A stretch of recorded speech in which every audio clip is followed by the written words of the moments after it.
দেশের 10 অঞ্চলের উপর দিয়ে ঝড় বয়ে যাওয়ার আভাস দিয়েছে আবহাওয়া অধিদপ্তর।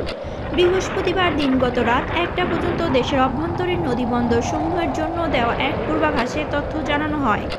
এতে বলা হয়, খুলনা, বরিশাল, পটুয়াখালী, কুমিল্লা এবং নোয়াখালীর উপর দিয়ে পশ্চিম অথবা উত্তর পশ্চিম দিক থেকে ঘন্টায় 60 থেকে 80 কিলোমিটার বেগে দমকা অথবা ঝোড়ো হাওয়া সহ অস্থায়ীভাবে বৃষ্টি অথবা বজ্রসহ বৃষ্টি হতে পারে। এসব এলাকায় নদীবন্দর সমূহকে 2 নম্বর নৌ হুঁশিয়ারি সংকেত দেখাতে বলা হয়েছে।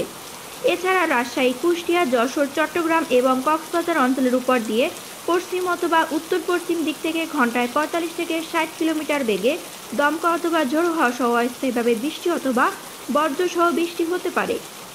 এসব এলাকায় নৌবন্দর সমূহকে 1 নম্বর সংকেত দেখাতে বলা হয়েছে। দেশের 27 জেলার জন্য বজ্রপাত ও ঝোড়ো হাওয়া সহ বৃষ্টি নিয়ে সতর্কতা জারি করেছে আবহাওয়া অধিদপ্তর। সেই সঙ্গে বজ্রপাত থেকে বাঁচতে বজ্রবৃষ্টির সময় ঘরে বা নিরাপদ আশ্রয়ে থাকা সহ বেশ কিছু পরামর্শ দিয়েছে সংস্থাটি। বৃহস্পতিবার এক বিশেষ বিজ্ঞপ্তির মাধ্যমে এর সতর্কবার্তা জারি করে আবহাওয়া অধিদপ্তর। এই সতর্কবার্তায় বলা হয়েছে, বিকাল 3টার মধ্যে চাঁপাইনবাবগঞ্জ, রাজশাহী, নওগাঁ, জয়পুরহাট, রংপুর, দিনাজপুর, গাইবান্ধা, বগুড়া, পাবনা, সিরাজগঞ্জ, টাঙ্গাইল, ময়মনসিংহ, নেত্রকোনা, কিশোরগঞ্জ, ব্রাহ্মণবাড়িয়া, ঢাকা, নরসিংদী, গাজীপুর, নারায়ণগঞ্জ, কুমিল্লা, ভোলা, বরগুনা, নোয়াখালী, সুনামগঞ্জ, সিলেট, মৌলভীবাজার ও হবিগঞ্জ জেলার উপর দিয়ে অস্থায়ীভাবে ঘন্টায় 45 থেকে 60 কিলোমিটার বেগে ঝোড়ো হাওয়া বয়ে যেতে পারে। বজ্রপাত সহ বৃষ্টি বা বজ্রবৃষ্টি হতে পারে। এ সময় বজ্রপাত থেকে বাঁচার জন্য 10টি পরামর্শ দিয়েছে আবহাওয়া অধিদপ্তর।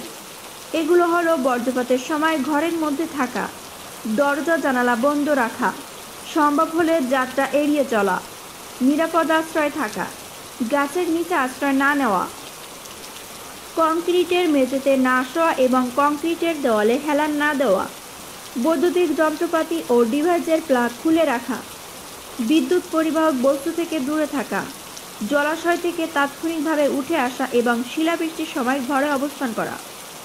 আগামী 5 দিন দেশের সকল বিভাগে ভারী বৃষ্টি হতে পারে। কোথাও কোথাও হতে পারে কালবৈশাখী ঝড়। আবহাওয়াবিদ মোহাম্মদ শাহিনুল ইসলাম জানিয়েছেন, লঘুচাপের বর্ধিত অংশ পশ্চিমবঙ্গ ও তৎসংলগ্ন এলাকায় পর্যন্ত বিস্তৃত রয়েছে। মৌসুমে স্বাভাবিক লঘুচাপ দক্ষিণ বঙ্গোপসাগরে অবস্থান করছে। বৃহস্পতিবার সন্ধ্যা পর্যন্ত দেওয়া পূর্বাভাসে বলা হয়েছে, রাজশাহী, ময়মনসিংহ, ঢাকা, চট্টগ্রাম ও সিলেট বিভাগের কিছু কিছু জায়গায় এবং রংপুর, খুলনা ও বরিশাল বিভাগের 2-1 জায়গায় অস্থায়ীভাবে দমকা হাওয়া সহ হালকা থেকে মাঝারি ধরনের বিদ্যুৎ চমকানো বৃষ্টি, বজ্রবৃষ্টি সহ ভারী বৃষ্টি হতে পারে। সেই সঙ্গে কোথাও কোথাও মাঝারি ধরনের ভারী থেকে ভারী বৃষ্টি হতে পারে। সারা দেশে দিন এবং রাতের তাপমাত্রা সামান্য কমতে পারে। শুক্রবার সন্ধ্যা থেকে পরবর্তী 24 ঘন্টার পূর্বাভাসে বলা হয়েছে, রংপুর, রাজশাহী, ময়মনসিংহ, ঢাকা, খুলনা, বরিশাল বিভাগের কিছু কিছু জায়গায় এবং চট্টগ্রাম ও সিলেট বিভাগের 2-1 জায়গায় অস্থায়ীভাবে দমকা হাওয়া সহ হালকা থেকে মাঝারি ধরনের বিদ্যুৎ চমকানো বৃষ্টি, বজ্রবৃষ্টি হতে পারে। সেই সঙ্গে কোথাও কোথাও মাঝারি ধরনের ভারী থেকে ভারী বৃষ্টি হতে পারে। সারা দেশে দিন এবং রাতের তাপমাত্রা সামান্য কমতে পারে।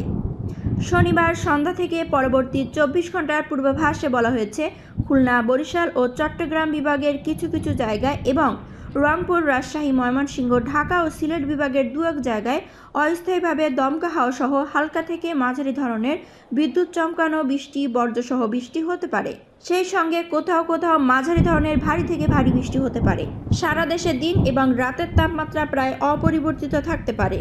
রোববার সন্ধ্যায় পরবর্তী 24 ঘন্টার পূর্বাভাসে বলা হয়েছে, রংপুর, রাজশাহী, ঢাকা, ময়মনসিংহ, বরিশাল, খুলনা, চট্টগ্রাম ও সিলেট বিভাগের 2-1 জায়গায় অস্থায়ীভাবে দমকা হাওয়া সহ হালকা থেকে মাঝারি ধরনের বিদ্যুৎ চমকানো বৃষ্টি, বজ্রসহ বৃষ্টি হতে পারে। সেই সঙ্গে কোথাও কোথাও মাঝারি ধরনের ভারী থেকে ভারী বৃষ্টি হতে পারে। সারা দেশে দিন এবং রাতের তাপমাত্রা সামান্য বাড়তে পারে। সোমবার থেকে পরবর্তী 24 ঘন্টার পূর্বাভাসে বলা হয়েছে, ময়মনসিংহ, সিলেট, চট্টগ্রাম বিভাগের কিছু কিছু জায়গায় এবং রংপুর, রাজশাহী, ঢাকা, খুলনা, বরিশাল বিভাগের 2-1 জায়গায় অস্থায়ীভাবে দমকা হাওয়া সহ হালকা থেকে মাঝারি ধরনের বিদ্যুৎ চমকানো বৃষ্টি, বজ্রসহ বৃষ্টি হতে পারে। সেই সঙ্গে কোথাও কোথাও মাঝারি ধরনের ভারী থেকে ভারী বৃষ্টি হতে পারে। সারা দেশে দিন এবং রাতের তাপমাত্রা সামান্য বাড়তে পারে। বর্ধিত 5 দিনের শেষ দিকে বৃষ্টিপাতের প্রবণতা কমতে পারে এবং তাপমাত্রা বাড়তে পারে।